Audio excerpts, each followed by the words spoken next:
Welcome to DaAi Headlines. I'm Helen Liao. Thank you for joining us. Coming up in the show, we show the groundbreaking ceremony of the opening of the Centre Périscolaire René de Rocher Kindergarten in Haiti. In Taiwan, senior Tzu Chi volunteers are returning to the Jingzi abode to share their experiences of carrying out Tzu Chi's missions. In a series of weight problems in Taiwan, we take a look at how underweight can also lead to serious health problems. After the Haiti earthquake in 2010, Tzu Chi volunteers have continued their love and care for the local residents. Tzu Chi has not only established a farm to plant moringa, but also has been helping rebuild schools. In Haiti on October 26, Tzu Chi volunteers held a groundbreaking ceremony of the opening of the Centre Périscolaire René de Rocher, a kindergarten that was severely damaged after the earthquake. Since Haiti was also affected by Hurricane Sandy, the groundbreaking ceremony was conducted indoors. Being in the path of Hurricane Sandy, Haiti has experienced massive rainfall. However, despite the weather, the groundbreaking ceremony of the Centre Périscolaire René de Rocher was not cancelled. To make sure the groundbreaking ceremony runs smoothly, the volunteers started decorating the venue early in the morning and even arrived at the Moringa Great Love Farm to pick up seedlings as gifts for guests. In spite of the rain, the groundbreaking ceremony at the Centre Périscolaire René de Rocher is joined by students, teachers, parents, and the Taiwanese ambassador in Haiti. As Taiwanese ambassador in Haiti, I'm very proud of Tzu Chi as the volunteers have continued to care for the locals. I think for us, really lucky too. The ceremony is conducted in both English and French, so everyone can understand the volunteers. The volunteers also promise to care for the Haitians in the years to come. As almost always said, great love has no boundary of race, religion, or nationality. We are committed to doing whatever we can to provide quality education to the children of Haiti. Thank God for having Tzu Chi here to rebuild our school. We no longer will need to use plastic sheets on top of the roof. Next year, we can study in new classrooms. Thank you, Tzu Chi. Thank you, God. After the Haiti earthquake in 2010, Tzu Chi has helped rebuild 4 schools, including the Centre Périscolaire René de Rocher. The rebuilding of this school will improve educational opportunities and educate children on how to contribute to society.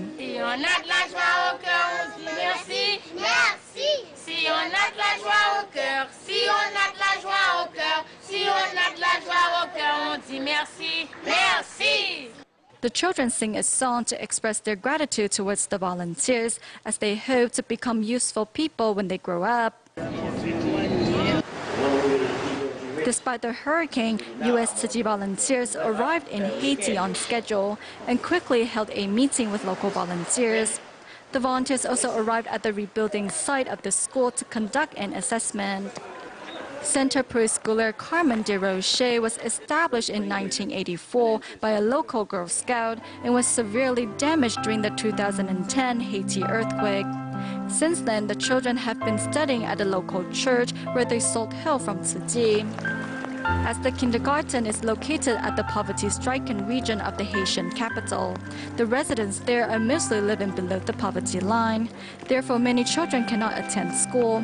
Thankfully, Tzu Chi decided to rebuild the school.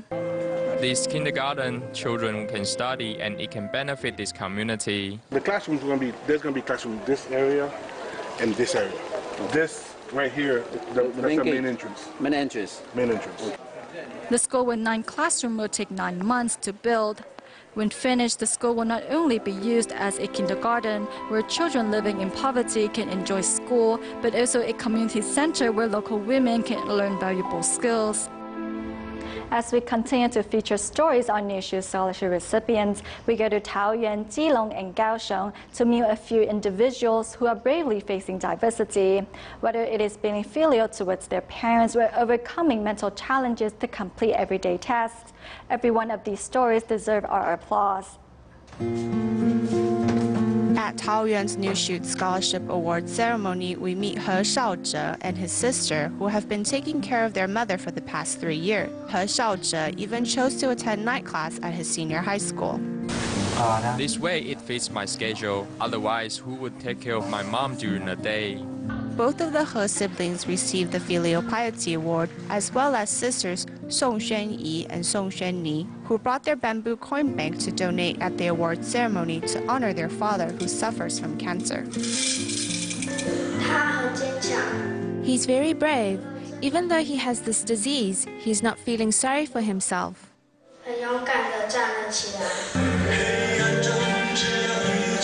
The Taoyuan Jingsi Hall is filled with applause as the 4 Xiong siblings take to the stage to perform at the New Shoot Scholarship Award ceremony.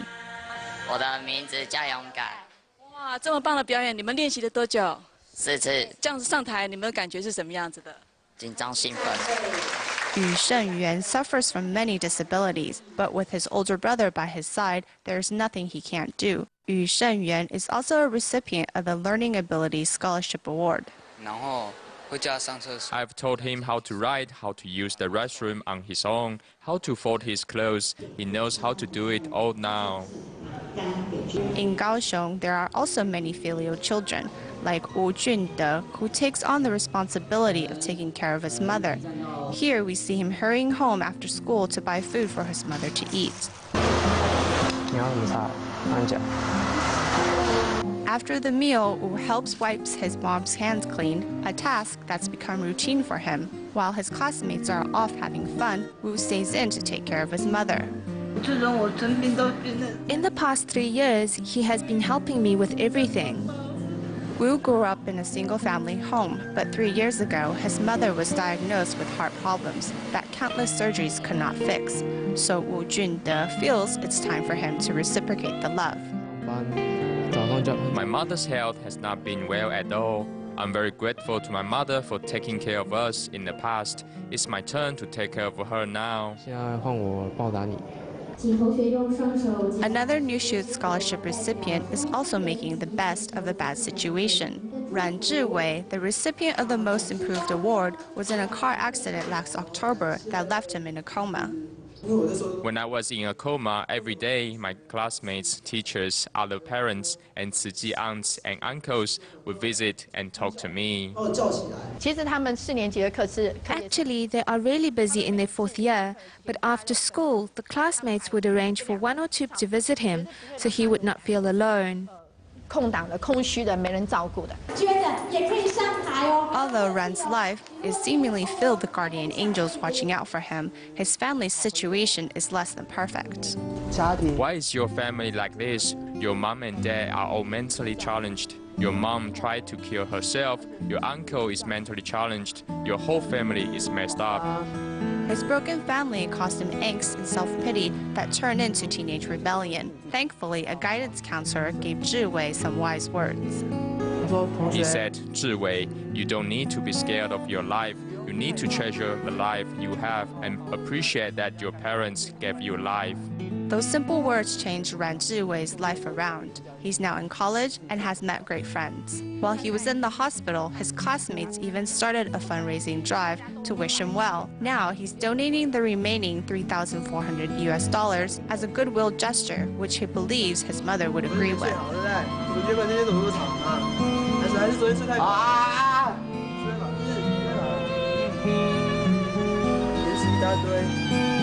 No longer bitter, he feels he has been blessed his whole life. My mother is very adorable. When she looks at me, I feel very blessed. Seeing my mother smile, I feel happy too. I'm very blessed.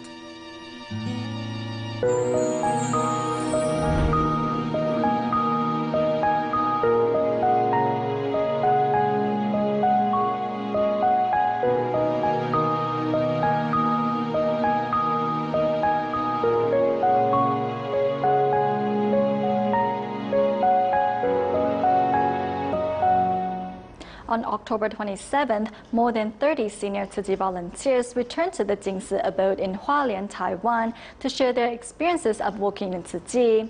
Master Zheng Yan also took the chance to express her gratitude towards the volunteers, encourage them to continue the good work. Arriving in Hualien, senior Tzu Chi volunteers of an average age of more than 80 returned to the Jinsi abode to share their experiences in Tzu Chi. Back then, when I was volunteering as a kitchen volunteer, it was very fun because I never cooked for so many people, but I was very worried too. We had to prepare meals for hundreds of people, sometimes even thousands. However, we got used to it after a while. These housewives started off by only taking care of their own families, but in Tzu Chi, they started to help others and even learned about Tzu Chi's humanitarian spirit.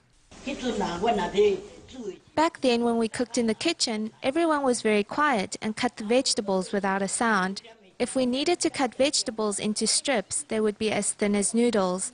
And if we needed to dust the ingredients, every piece would be very pretty. 40 years ago, there were not many Tzu Chi volunteers.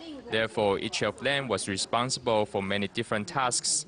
Even now, the volunteers continue to care for those in need with the same heart. After I retired from work in 1982, I started volunteering at the hospital. As the master says, we need to volunteer until our last breath. I hope I can do that. I'm from the first group of hospital volunteers. I think I'm the only one from the first group that is still volunteering. I will continue the good work and won't stop. From free clinics to hospitals, regardless of their age, the senior volunteers still seize every opportunity to give.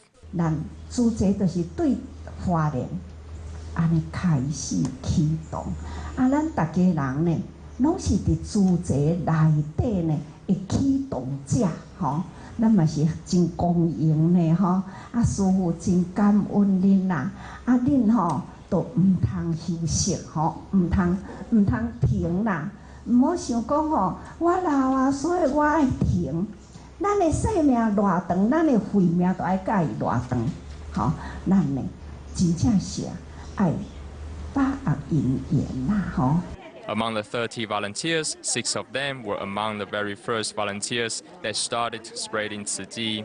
They have combined the knowledge of the old and the new and hope to encourage even more people to join Tzu Chi.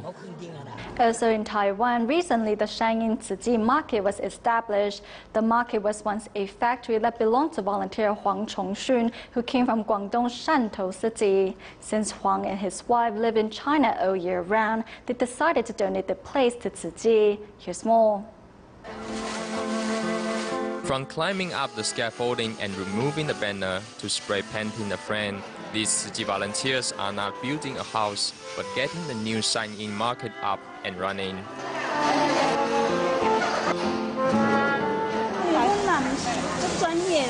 We have a lot of items here, and because we haven't had previous experience, we'll first sort the items out into categories, for example by season and by type, and whether it is for adults or children.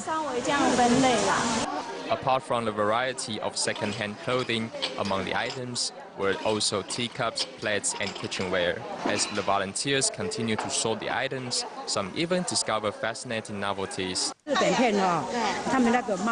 I've seen in Japanese films mothers wear this. While the youngsters are at work, the elders work in the garden on their vegetable patch, and this is what they wear to block the sun.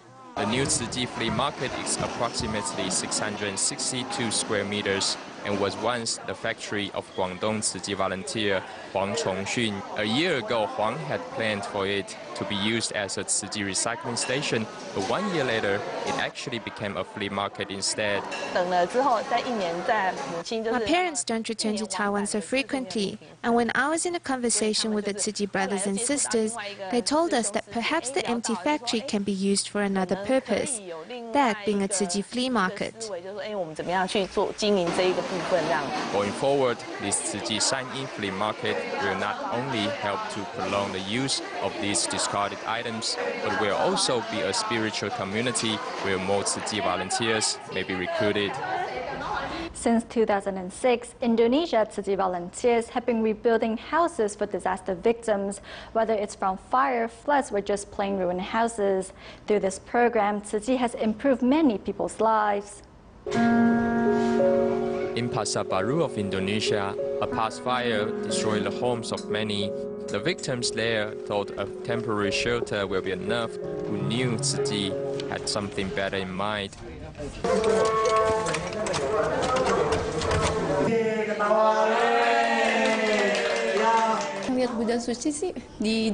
I often see on TV how Tzu Ji helps those less fortunate. It makes me understand that Tzu Ji does not care what religion you are, as I'm Muslim, but Tzu Ji still helps me. Tzu Ji's rebuilding efforts are also in progress in North Jakarta's sub-district Cilincing. The residents here suffer from flooding every time it rains, and when it is time to pray, they have to pray on a stool.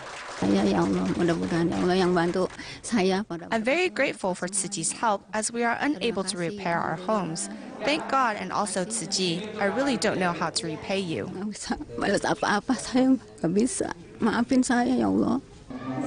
Since 2006, Tzu Ji's rebuilding efforts in Indonesia have raised the living conditions of residents and also spreading the love across religions.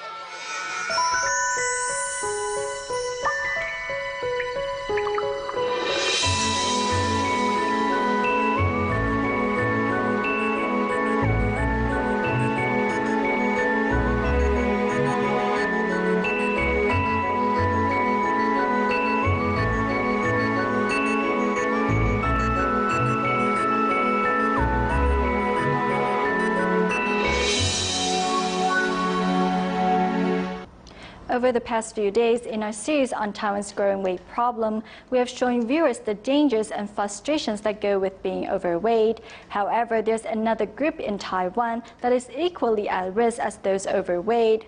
Among women 20 to 29, 1 out of every 4 is underweight, defined as having a BMI of under 18. Those underweight usually don't exercise and use a strict control of food intake to reach their weight loss goals. This extreme approach, however, weakens the body and can lead to health problems later in life. 大概要45公斤吧。那你现在？大概49。看起来超瘦。没，可是我这里大腿很肥哦。 Here in Taiwan, the fattest country in Asia, over 1/3 of women are overweight. However, a recent study has found that there are many that have gone to the other extreme, with 1/4 of women between ages of 20 to 29 being underweight. 男生女生都一样，如果太瘦就容易骨质疏松。For both women and men, if they are too thin, they will suffer from osteoporosis, which has far-ranging effects on women. Women will suffer from abnormal menstrual flows, hormonal imbalances, and difficulty in conceiving. BMI readings should not go under 18. Under that number is the time we start to worry, as it is a possible indication of an irregular diet or excessive attempts to stay thin. If one ignores exercise and attempts to lose weight solely by restricting food intake, a thin appearance can actually hide high body fat, leading some to call these women cream puff girls. The heart and lung function will be poor since they don't exercise often, but instead control their weight solely through diet. They will also lack strength and very early on develop heart problems. After menopause, around 50, their blood pressure, blood sugar, and cholesterol readings will all be higher than men. In addition to those overly thin, also at risk are those with large waistlines. In men with a waistline of 90 centimeters or women with a waistline of 80 centimeters, we will be worried about the onset of metabolic conditions. High cholesterol can accumulate in our arteries and reduce the flow of blood from the heart to the rest of the body, so its effects are far-reaching. 1 kilogram of fat will appear in a lump here. Because its mass is very light, when you lose 1 kilogram, your waistline will be reduced also. But if you have become so thin that all that is left is muscle, muscle is very tough and compact. Maybe there is only 1 kilogram of it there. Muscle tissue is very important, as 1/4 of the calories we burn every day comes from the activity of muscles. Inside muscle tissues is something that is called ATP that produces energy, which allows your muscles to fire and will also elevate your metabolism and produce heat. So that is why it is only your muscles that produce thermal energy, and this is why we need to exercise. That exercise is beneficial is well known, but exercise doesn't have to be complicated. As you can see in this activity pyramid, most of our exercise should come from activities such as walking or taking the stairs, while higher intensity forms of exercise such as running or biking can be done less frequently. For more high-intensity exercises, you can do more muscle-building exercises, such as ball games or running, but you don't need to do them very often. You can occasionally add them to your weekly workout. The top level of the pyramid is where we should be spending the least amount of time, but is, in fact, where we spend the most. That is sitting around using the computer, watching TV. We have to reduce that area. So the more you add exercise into your life, the more healthy you will be. If we don't change the state of affairs regarding eating and exercising habits, in 13 to 14 years, when Taiwan's elderly population reaches 20% of the total population, and below them is a generation of unhealthy youths who are either too fat or too thin, how, as a nation, are we going to be able to handle that? To ensure we don't become either over or underweight, we need to pay attention to keeping our weight in a healthy range. This will not only prevent many of the side effects that come with weight conditions, but also give us the confidence and energy to reach our life's goals. Do you want to lose weight? Do you know how to lose weight? Something that weight training doesn't fit into a weight loss regime. Other thing that after swimming, if you eat, all the calories will be absorbed and the time spent swimming will have gone to waste. Today we found out that weight training is one of the best ways to slim down, and after swimming it is okay to eat. Do you work up a sweat just by walking around? Want to eat less but end up snacking from hunger? Weight training has been in the spotlight for helping people losing weight. But most are still under the impression that the more you try to lose weight, the more you gain. The notion that weight training does not help in weight loss is false. Cardio training helps burn calories, and weight training builds muscles or maintains the muscles during dieting. Exercising to slim down is good, but for those who want to also build muscles, swimming is an excellent choice, as it combines cardio and weight resistance, and is easier on the knees than running. However, does eating after swimming cancel out all the hard work you did? Of course, you can't just eat what you want. Eat a simple sandwich or fruit to fuel you up and gives you the glucose needed to restore glycogen in your muscles and liver. Researchers think that controlled amounts of food intake is not an issue, as long as it's directed at supplementing nutrients lost during exercising. If you eat right, exercise more, then the numbers on the scale will no longer be feared. At the end of the show, we go to New Zealand, where a tea gathering was joined by 40 New Zealand Tsuchings. The Tsuchings took the chance to share their experiences in cleaning up the streets, caring for the seniors and others. The Tsuchings hope to continue the good affinity and spread Tsuchi further into their communities. We'll leave you with these images. Thank you for watching DaAi Headlines. Goodbye.